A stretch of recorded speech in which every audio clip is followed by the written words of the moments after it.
નમસ્કાર મિત્રો, વંદે માતરમ, ભારત માતા કી જય। ફરી એકવાર પંચનિષ્ઠા ફાઉન્ડેશન ટ્રસ્ટ આપની સમક્ષ એક વિડીયો રજૂ કરવા રહ્યો। આ વિડીયોનો વિષય છે રેશન કાર્ડમાં ઈ-કેવાયસી ઘર બેઠા મોબાઈલથી કઈ રીતે કરવું તેની સંપૂર્ણ માહિતી તમને આ વિડીયોમાં મળવાની છે।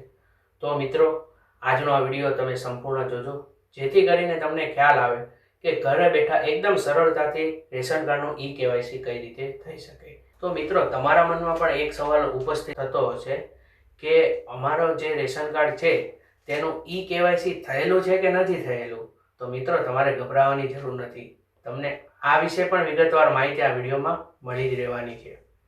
આ ઉપરાંત મિત્રો, તમારા બાળકો શાળા કોલેજોમાં અભ્યાસ કરતા અને એમને વિવિધ સરકારી યોજના અથવા શિષ્યવૃત્તિનો કોઈ પણ લાભ લેવો હોય તો તેવા સંજોગોમાં તમારા રેશન કાર્ડનું ઈ-કેવાયસી કરેલું હોય એ ખૂબ જ જરૂરી છે। તેથી મિત્રો, વહેલી તકે તમે તમારા રેશન કાર્ડનું ઈ-કેવાયસી ઝડપથી કરી લો। તો મિત્રો, રેશન કાર્ડનું ઈ-કેવાયસી કરતી વખતે તમારે કયા કયા ડોક્યુમેન્ટ તમારી સાથે રાખવાના છે? એક તો તમારે તમારું રેશન કાર્ડમાં તમારો જે નંબર હોય તે, બીજું તમારું આધાર કાર્ડ, અને ત્રીજું ખૂબ જ મહત્વનું છે, તમારા આધાર કાર્ડની સાથે તમારો મોબાઈલ નંબર લિંક હોવો ખૂબ જ જરૂરી છે। સૌપ્રથમ મિત્રો, પ્લે સ્ટોર ઓપન કરી આધાર ફેસ RD ડાઉનલોડ કરો। ત્યારબાદ ફરી પ્લે સ્ટોર ઓપન કરો। પ્લે સ્ટોર ઓપન કરી માય રેશન એપ્લિકેશન ડાઉનલોડ કરો। એપ્લિકેશન ડાઉનલોડ થાય ત્યારબાદ એને ઓપન કરો। પછી નવા વપરાશકર્તા પર ક્લિક કરો। તમારું પૂરું નામ અને મોબાઈલ નંબર લખી મોબાઈલ નંબર ચકાસો પર ક્લિક કરો। વેરિફિકેશન કોડ તમારે દાખલ કરવાનો છે। ત્યારબાદ મારી નોંધણી પર ક્લિક કરો।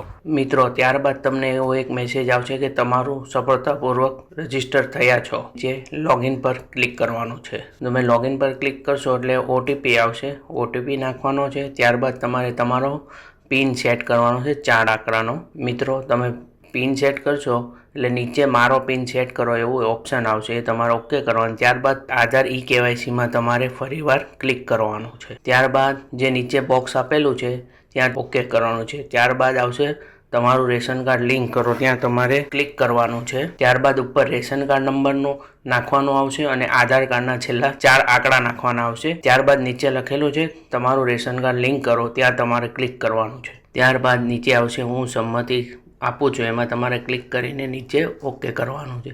ત્યારબાદ તમારા મોબાઈલમાં એક OTP આવશે, તે તમારે OTP દાખલ કરવાનો છે અને OTP ચકાસો ઉપર તમારે ક્લિક કરવાનું છે। મિત્રો, ક્લિક કરશો એટલે આવશે તમારું રેશન કાર્ડ લિંક થઈ ગયું છે એવો તમને એક મેસેજ આવશે। ત્યારબાદ મિત્રો, ફરીવાર ઓપન કરવાનું 3 ટપકા પર અને આધાર ઈ-કેવાયસી ફરી ખોલવાનું અને નીચે બાજુમાં આપેલા 4 આંકડા છે તમારે કોડ દાખલ કરવાનો છે। આધાર ઈ-કેવાયસી માટે સભ્ય પસંદ કરવાનો, તે કોઈ પણ એક સભ્ય પસંદ કરવાનો અને નીચે આ સભ્યની ઈ-કેવાયસી કરો સ્ટેપ 2 કાઉન્સમાં લખેલું ત્યાં ક્લિક કરવાનું એટલે આવશે હું સંમતિ સ્વીકાર કરું, ત્યાં ક્લિક કરવાનું। OTP જનરેટ કરવાનો છે, તમારા ફોનમાં આવેલો OTP નાખવાનો છે।